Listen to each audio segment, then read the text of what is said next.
Just talk about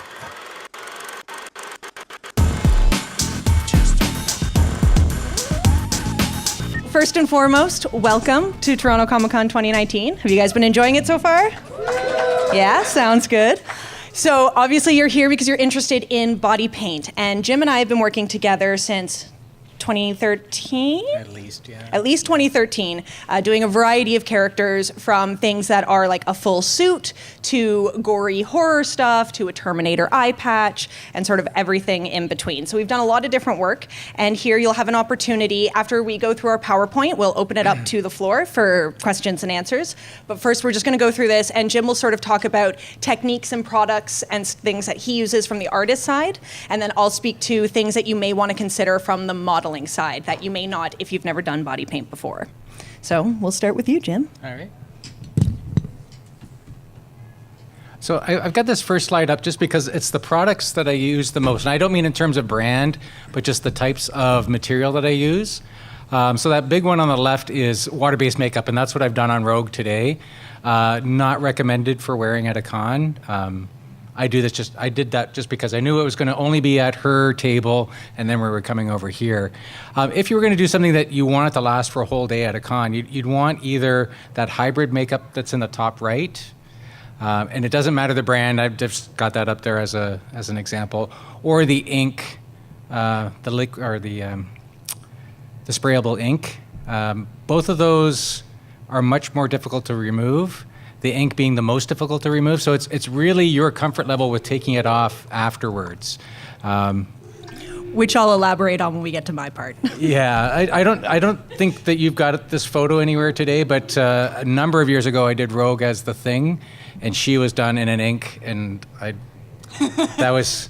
So I made the choice of doing Rogue Thing, as if Rogue had held on to Ben Grimm and absorbed like the stony base, what she would be.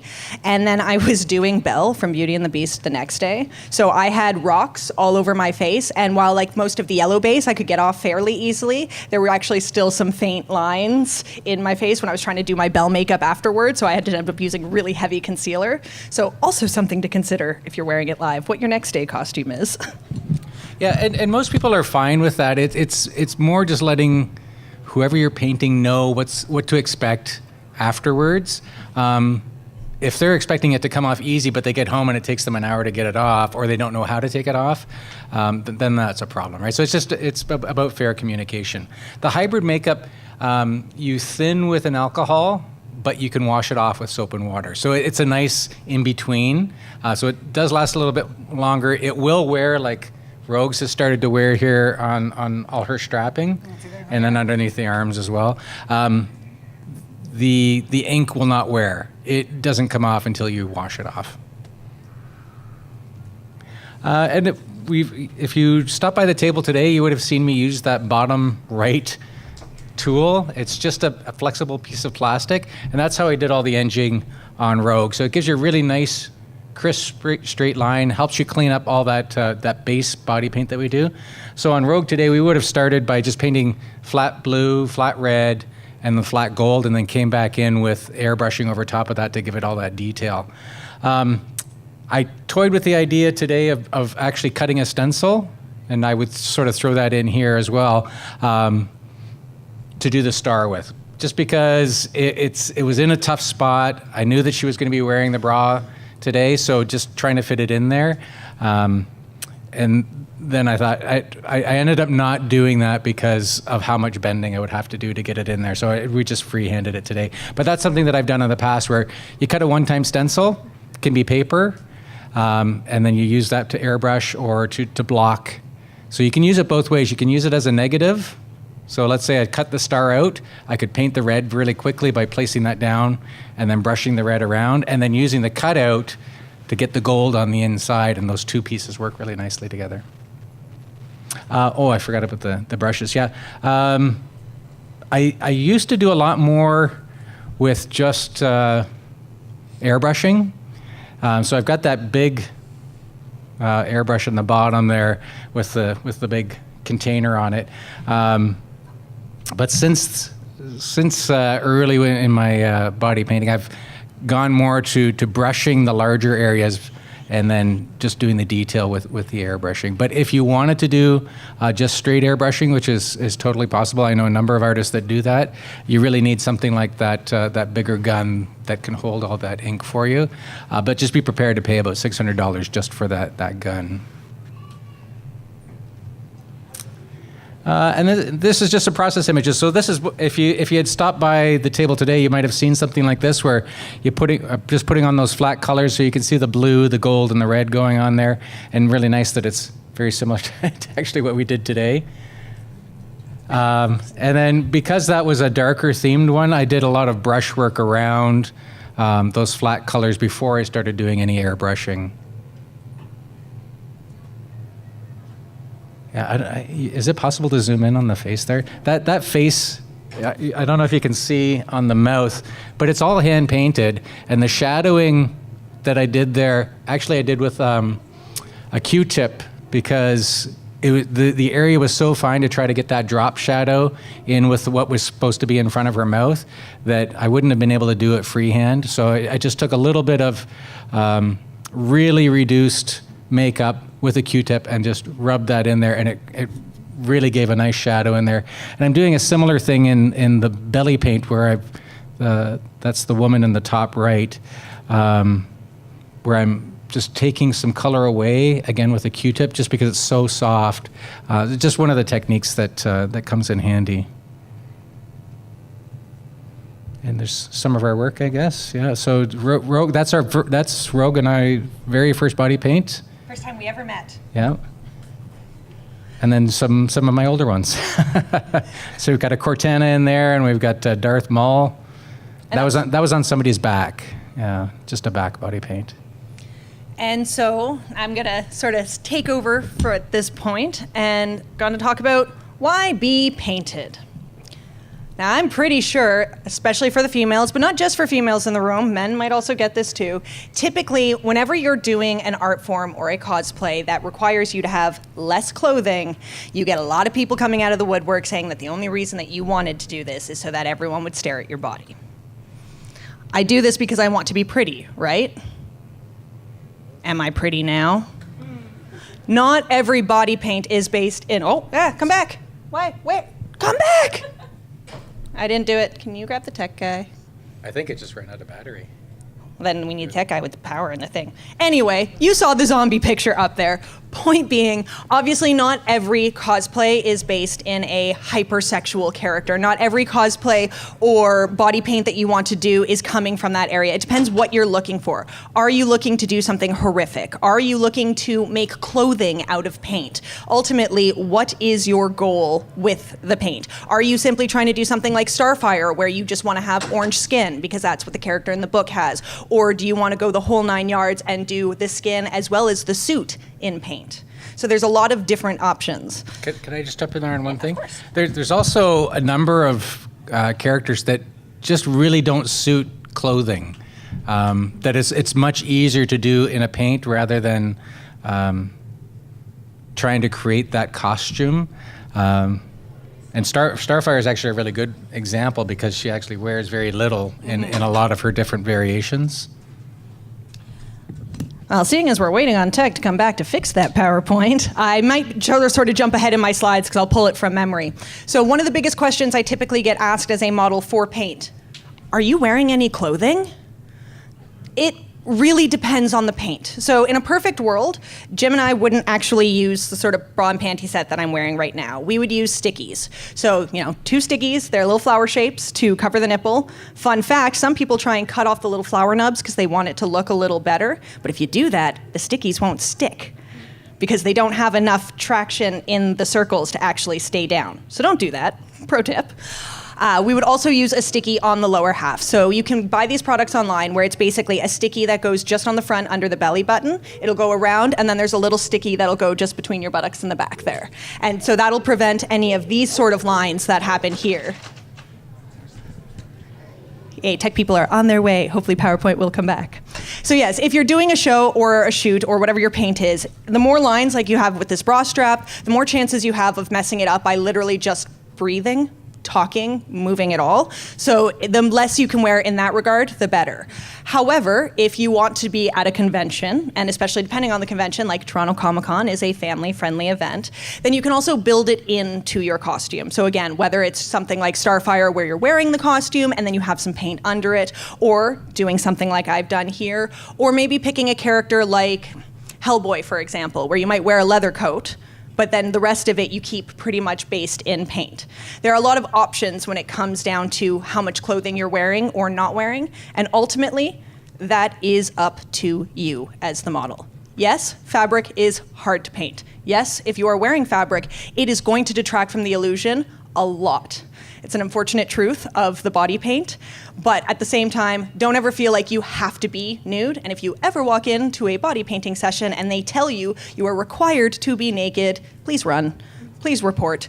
Don't follow or don't stay. Don't be in anywhere that makes you feel uncomfortable, because you should never feel uncomfortable. And I will admit, so some of you may know, my name is Rogue, actually, not just like as a cosplay identity. I love the character of Rogue. It's one of my favorite things to do. But I've always had this sort of issue personally with my body, much like Rogue. It doesn't kill people that I know of, fortunately. But I was always the kind of person where I'd wear sweaters in the summer.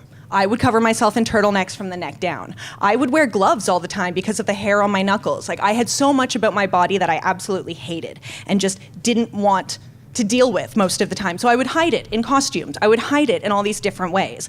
And working with Jim with body paint was an amazing way to push myself to not be able to hide behind anything. Yes, you can work with illusions and angles and light and shadow, but ultimately it's just you. And being able to sort of push that, I think ultimately one of the main reasons I always encourage anybody to try body paint is the confidence that will give you ultimately.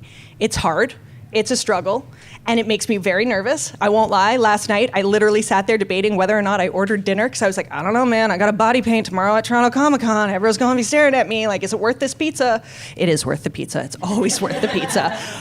But it's one of those things where I don't think there's any person who goes out there that doesn't feel that sort of anxiety. So if it's something you really want to do, don't let that anxiety hold you back from doing it. Really wish Tech would get here, because I'm trying to remember what my other slides were. Prep for a shoot. So, we've already talked about how fabric doesn't necessarily take paint very well. Body hair can be an issue as well, too. However, when it comes to body hair, I know we all have our preferences for it comes to removal, and we all have different fairness and thickness and where it may be located. If you're going to wax, make sure you've waxed before so that you don't break out into a rash unknowingly, and then suddenly you've got more to cover with the body paint. Also, again, it's one of those, if you're at a convention, it might be a little more important than if you're at a photo shoot, but be transparent with your artist. Tell them what you're coming into, down to things like, there have been times where like I've had a mad breakout and like I get really bad acne on my shoulders, and I will tell Jim. Just make sure that your artist knows what they're walking into, because there's nothing worse than you like dropping it and like you are a fuzzy forest, which I am most of the time, but it just doesn't work for the paint. It makes it really difficult in the long run, and you're gonna hate the photos afterwards, because every so often I'll forget to wax my arms, and I will see in certain photos a pose like this, and I can just see all the little lines there, and it drives me absolutely nuts. And it's not a huge deal, the photo still looks great, but these are the little things that you might catch that other people won't. So just bear that in mind. Likewise, so how many of us put on deodorant this morning? I'm really hoping everyone's hand but mine is raised. I did not. I'm anti that con rule for the moment, and the reason being certain deodorants especially will not take the paint again, similar with a face moisturizer or a body moisturizer. You want to be really careful what you're putting on your body before the paint, because the more difficult it is to get the paint on, the more you have to use, the more it smears, the less good it looks, and then it just becomes a bit of a domino effect. So you really want to be careful with what you're putting on your body. Likewise, once you're done the paint, even once it's sealed, so I don't know if you saw earlier, I had my Captain Marvel wig on, bright blonde. The back of that Captain Marvel wig, right around this area here, is now currently red. This will happen depending on what you are wearing, so do be careful that you're not wearing either clothes or accessories or certain things that if that happens, you're going to be devastated, because chances are it will happen no matter how careful you are, because paint likes to move. Can I piggyback on there a little bit? Yeah, of course. Just in terms of the body moisturizers, I think I've mentioned this to Rogue before, that the drier your skin is, the actually better it is for body paint, because your skin will absorb the liquid as it's being applied to your skin. Just know that if you do have dry skin, that it's going to be a little bit harder to wash off because you have absorbed that pigment as a process of being painted that day. But the pigment does come out if you get what's called what we call a haze after you wash it off. So even though the bulk of the paint has come off, you might see that your skin is tinted a little bit blue still. Makeup wipes will take that off, or makeup remover helps to get rid of that little bit of color that might be left behind. Also, baby oil. I worship baby oil. The amount of times I have just basically lathered that all over my body, particularly as he was talking about with your skin absorbing pigments, particularly for anyone that's got sort of fair complexion. Red is going to be your enemy. So when you saw that chic painting that we had done, there's a couple red detailings, and I managed to get almost everything off, like just baseline, and I walked out and I had these two little red tails that were kind of like a faded pink by that point that I had to sort of take that extra care with. So do want to check around to make sure. You also might need someone to help wash your back. That's happened to me a couple of times. It can be very awkward trying to get certain angles if it's really stuck in there. So I'm going to say for now, maybe, because I'm struggling to remember, maybe we'll open up to some Q&A. Hopefully Tech will come back and fix the PowerPoint, and then we'll just kind of flip between the two, if that works for everyone. Yeah? Cool. Before we get to the questions first, can we get a round of applause for the amazing job these two did today?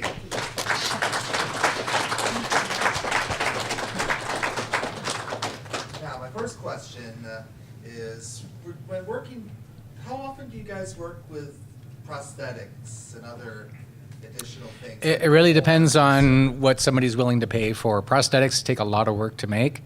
Actually, and I was going to mention that earlier. Two of the products that I didn't put up on that first slide was liquid latex, and I would be really reticent to use liquid latex for anything. If you don't know, or if you're ever thinking about using liquid latex, it shrinks by 4% as it's drying. So it looks great while it's wet, and then as it dries, it turns you into a grandmother because you see all these little micro wrinkles happen in the skin. And then in crevices like armpits, elbows, it's really hard not to get it to stick to itself, even if you've done your due diligence and prepped that surface. So it's something that would not go well at a con. Something that I do use but is super expensive is liquid rubber. Does not shrink, but much more difficult to work with. So you really have to know what you're doing to do that.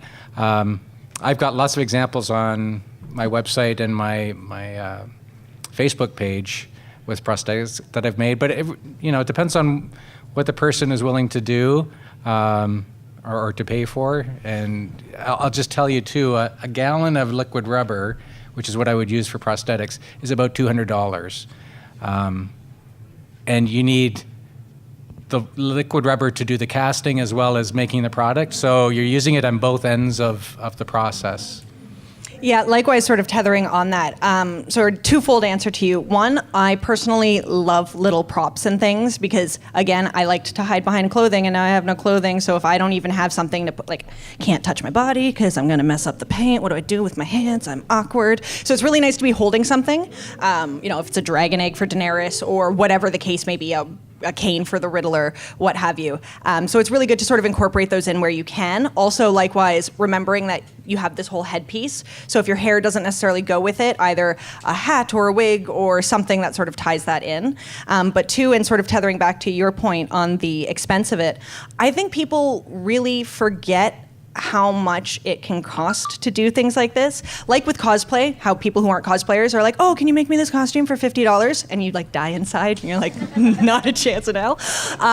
Similar with body paint. Down to something like this, the expense of the paint, the expense of the artist's time, and the time itself for yourself. Like this takes, on average, our paints have never been shorter, I think, than 3.5 hours. I think that might have been the shortest one. Yeah, and that would have been like Terminator, so eye and shoulder. That's not even a full body. So knowing how much you're actually going to invest in it, it's not the cheapest hobby in the world, obviously depending what you're doing, but I hugely recommend that if you're going to hire an artist of any kind, you be paying your artist. And so do understand that there is a cost associated with this, depending. And down for the kinds of products you're using, are you painting full body? Are you painting half body? Are you using 50 colors and like immense amount of detail? Or are you just throwing on one color?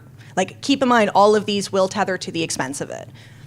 Yeah, and sort of just going with the expense too, if you're to cover an average sized person head to toe with one color, at a bare minimum, just the makeup is about $40. So there'd be about $40 worth of makeup on Rogue today. And then that doesn't account for the brushes that you have to use, your airbrush, your cleaning products, your time to get here and get home and all those Travel, things. studio, photo editing, like all of the things that kind and of so go when in. somebody gives you a price, it's not just that $40 for the makeup. It's all those other things tied into that as well. Yeah. Next question? I'm interested in doing a grayscale character, and I'd like to... Like Game of Thrones grayscale, right? No, actually from Sin City. Okay, yep. So I would need to do my hands as well. So I need an alcohol base for my hands, and I was hoping to keep not alcohol on my face. How would I match the two colors of gray between the different products? I give that one to you. Yeah, that's a good. It would be ratios, I guess, and just I would probably stick in the same family of products. Like, so if you're going Graftobian, make sure you're using Graftobian for both types of products that you're going to use, and then the color matching should be easier. I might also suggest heavy contouring. If you do some heavy contouring sort of on your jawline and stuff, there will automatically be a shadow difference. So if they don't exactly line up, it won't be as noticeable because you'll have that sort of distance. Thank you. I've never tried to do that though, so I can't give you a guaranteed answer. Fingers crossed. Roughly how long did it take to do this paint? We started this at about 11 o'clock this morning, and we finished at... Before 3. So yeah, round 3. So Yeah. 11 to 3, about 4 hours for this one. I mean, then again, unlike other paints, I made a point of not doing my hands so I could hold this microphone. I made a point of not doing my feet. So from about the knee down, I'm just wearing regular boots. So if we had done that as well too, it might have taken sort of an additional probably hour. Yeah, and there would have been more detail without the panties and the bra in there as well. It was on though. Yeah, we were actually doing it. It like shut off mid-thing. I didn't do. Fun fact, my middle name's Rogue, and I have this running joke about how everything I touch dies because the amount of technology that malfunctions around me is a little absurd. Case in point. Next question. Did we answered question, yes? Yeah. Yes. Sorry, brain things. Data? On the topic of contouring and highlighting, what product would you use to, because like under like a cream-based makeup like this, I've done some eyeshadow to contour a little bit, but like what products would you use for contouring and highlighting under like one of the hybrid makeups or the alcohol? Honestly, if you were doing something that was, I was gonna say, if you were sticking for face area, Jim may have a different opinion on this, I would probably use a lot of the makeups that I have, because especially for something that's like what you've got on, or for in the grayscale, I would stick to my black eyeshadows. I've got a varying scale of black eyeshadows, so that's probably what I would personally use. Not sure about you, Jim? Yeah, I'll just throw out there that most people that I work with, I tell them I don't do beauty makeup. So if you want something horrific, I'm all over that. But for contouring, for me, I'm going to use something like an airbrush anyway. And I have done people's cheeks, like really severe cheeks. And I just use my hand, and I use my hand as a guide to create that nice contour for them. The same product, like the same class of product. Thank you again. Yeah, because you're using it in a very thin layer, right? So you're just putting it over top of the makeup. If you said you used a grease-based makeup? This is cream-based. Yeah. So you could just thin that a little bit. I have done some stuff with that and doing it with a sponge and getting that to fade out, blending the colors back and forth to get the contour that you're looking for. But I don't do the cream-based makeup very often. It's Also, drag tutorials. Specifically for contouring, get on YouTube and look up those queens, because there is nobody in the world who can contour like them. And that's personally where I learn a lot of my tricks, I guess you could say. So slightly back to my very sexy zombie face, as you can see clearly. Yes. Well, thank you. Did I do that one? Yes, you did that one too. That was for the zombie walk in several years ago. 20-something. So yes, the 3 reasons to majorly paint characters: If it's a character that requires paint, so if it's someone like Starfire, it might sort of require the paint. For the challenge and the fun of it, again, are you trying to make clothes? Are you trying to create a new illusion like being a tree? And again, as I sort of already mentioned, the confidence aspect. One thing I did forget, but I always thank God for my PowerPoint, but the trolls. So this is a photo, body paint done by Jim, words done by trolls. Every single comment on there is a comment I have received while in body paint. Some online, some in person. People suck. It's sad but true. These ones I blew up because they're the really faded gray ones. But trolls are trolls for a reason. Don't believe them. You're gorgeous. No matter what it is, they're just sad that they don't have the effort and the ability to do what you want to do. And I firmly, firmly believe body paint is not, like, don't get me wrong, I will definitely say, I intentionally went out and found like the picture where I felt the absolute best. I felt like a L'Oreal model when he showed me that. And fully admitted, there have been times where the angle is just wrong and I look either pregnant or it's terrible. Like, I have this whole thing going on. And Jim, the angel that he is, will slightly edit me and alter me. And when I saw this one, I was so sure it was edited. That there was no way I looked that good in my pose, but I did, and I loved it. And so I used that as the basis for the trolls. Now, don't get me wrong, when I was in that picture, I was probably 30 pounds lighter than I am right now. That alone can make me feel a little like, but it doesn't matter. It's not about your size. It's not about what you physically look like. It's about the passion that you want to put behind this. There's never been a person I've seen in body paint that doesn't look truly fantastic. So don't let trolls stop you from doing what you want to do. So this we kind of talked about, clothing or not, body hair, deodorant, moisturizer. Nails, something we don't think about. Is your character wearing gloves? And if you're just painting your hand, cool. If you're not, depending who your character is, you might want to paint your nails to match it, or maybe you have gloves if you want to be able to actually touch things and not leave paint, something to consider. Makeup as well, as Jim mentioned, check with your artist. Do they do makeup, or are you doing your own makeup? Are you going to want to do your makeup before you arrive, or are you going to do it after the paint? I recommend before you arrive, because again, the more you move in the paint and you're leaning over in the mirror and doing all this stuff, you're going to start to wear away. So in a perfect world, have your makeup done before you sort of arrive on set. And then accessories. They're really fun. Shoes, wigs, and props. Again, are your feet being painted? Or are you in shoes? What kind of shoes are you wearing? Do you have a sock line stuck on your leg because you've been wearing socks all morning? Little things like that to just sort of consider. It may not be the focus of the paint, but something like the boots that I'm wearing right now. While I really don't mind with all you wonderful people, if I was doing a really authentic shoot, it would really take away from what I'm wearing overall. So something to consider.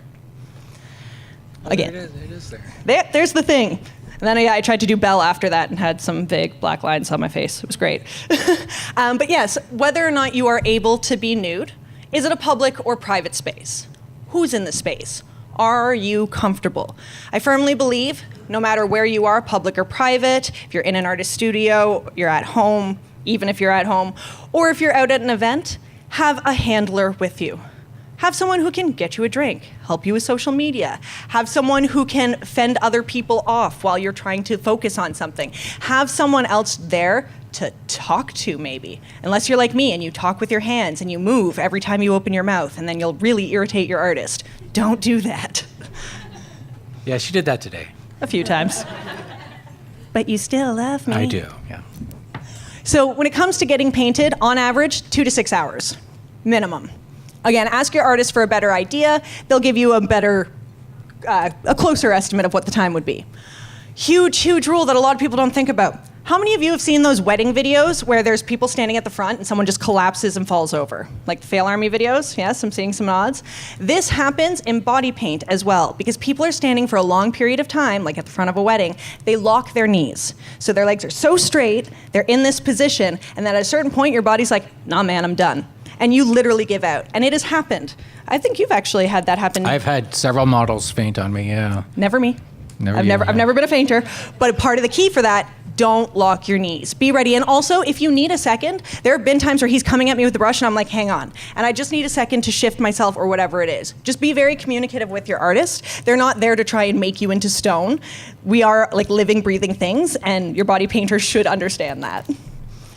So yeah, balancing your weight. Also, there are little tricks you can use. For example, this is so much easier than this. Being able to just rest your arm on something, or if you have a table, to slightly lean. Finding little ways to balance your weight will really help you, especially if it's a 5-hour paint.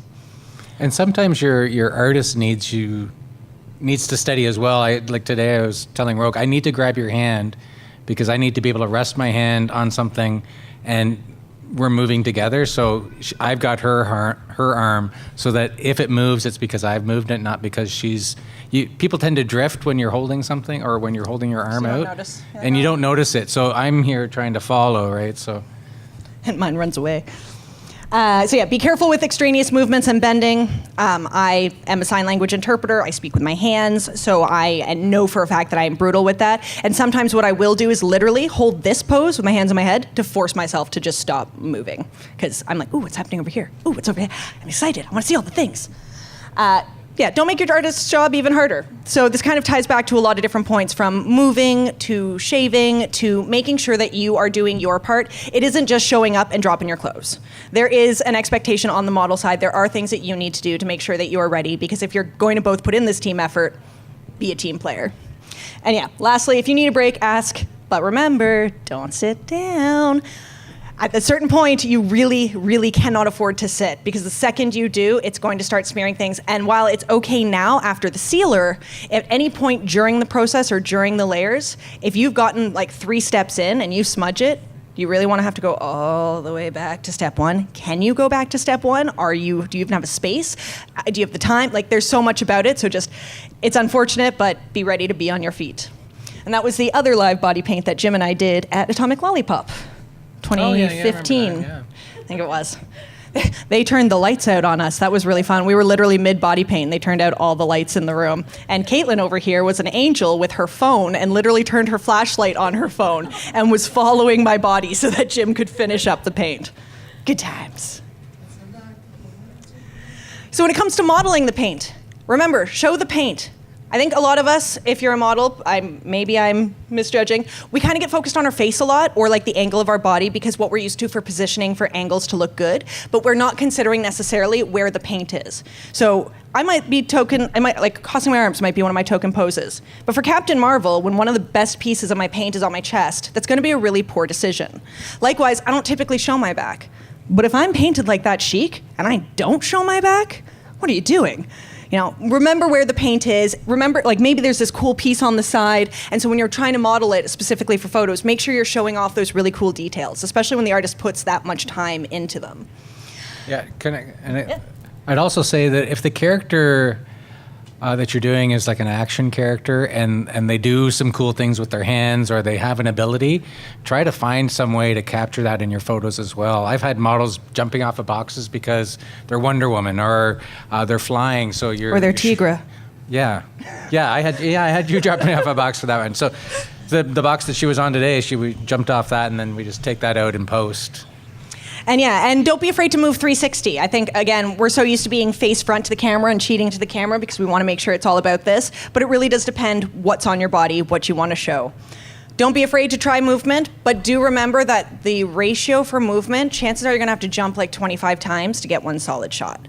Because the reality is, between your wig moving and your awkward face or forgetting about this one leg or whatever the case may be. So just, you might get a little tired jumping up and down. It's been known to happen.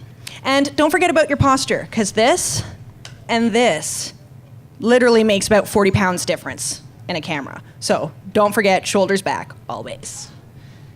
And have fun. Lots of fun. So yeah, now back to questions, now that the PowerPoint has resumed and finished. Any trick to remove the paint off of the clothes at the end of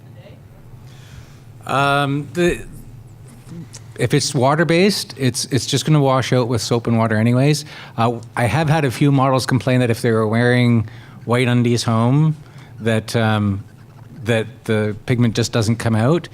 So, you know, and this is part of that communication thing, right? So one of the things that you might want to suggest to your model if you're doing the art is, you know, bring some track pants or something like that you don't mind getting dirty, and just wear that home so that it doesn't do that transfer. I wouldn't suggest wearing anything that, you know, is valuable to you or it can't get some makeup on it, just in case that some of the pigment does hang around. But it's usually only in the whites. Yeah, you can try a bit of lemon juice as well too, but it very much does depend. My general rule is, like, I specifically brought this underwear for this paint. I won't wear anything to a paint that I'm not ready to just have something on it afterwards. Oh, Perfect world, I'll never will, but if it does happen, then I'm not fussed. Can I tell them your New Orleans story, or do you want to tell them your New No, Orleans you story? can tell them if you like. So I can't remember where I was, but I just got this text of somebody's feet that had blue all over it. And I'm like, what the heck? And then Rogue texted me a couple seconds later saying, this is me in New Orleans. Forgot I wore these shoes to one of our body paints. They had some color left over on the inside, and I guess it had transferred on her feet as she was walking around. I New literally Orleans. hadn't worn the shoes since the paint. Didn't occur to me to wipe out the inside of the shoe from the paint. And yeah, it was like months later in New Orleans, and I was wearing them for a completely different shoot and was very confused when my feet were blue coming out and was like, what? It's hot here. I don't understand. Why are my feet blue? So yeah, makeup wipes are definitely good. Baby wipes as well too. I obviously like full face makeup costumes. I'm a very sweaty person. Sorry. Same. What do you do when you get sweaty in body paint? Do you like blot gently, or do you just ignore it until it goes away? Yeah, it depends where. So by and large, if it's detail work, you really want to avoid like anything in this area as much as possible. But things like creases, I will try and just very gently. It's like that whole, you don't want to rub, like you want to just sort of dab. But even then, you do want to be careful, like down to the amount of blue that's come off on my hands just from like slight grazes here. It will wear. So unfortunately, I do think part of it is for us sweaty folk to just grin and bear it. Now, are you asking for a con, or if you were doing just a photo shoot? Both, actually, because I. Yeah, see, so like Rogue knows this. Like, I normally wouldn't send somebody off to a con wearing water-based makeup. It's not going to last, and you are going to sweat. And I had a model once, and this was for a photo shoot. She works really hard, like she really dynamic posing, and so people will get sweat on their chin, and she did that without even thinking, and just wiped all the detail off that section. And so the rest of the photos have this blank section on there, and you try to repair it with Photoshop afterwards. But if you're going to a con, like really think about, except around your eyes, really think about using either the hybrid makeup or the ink makeup, just so that you don't have to worry about something like that. You had mentioned sealers. I wonder what sort of products that you use for sealing.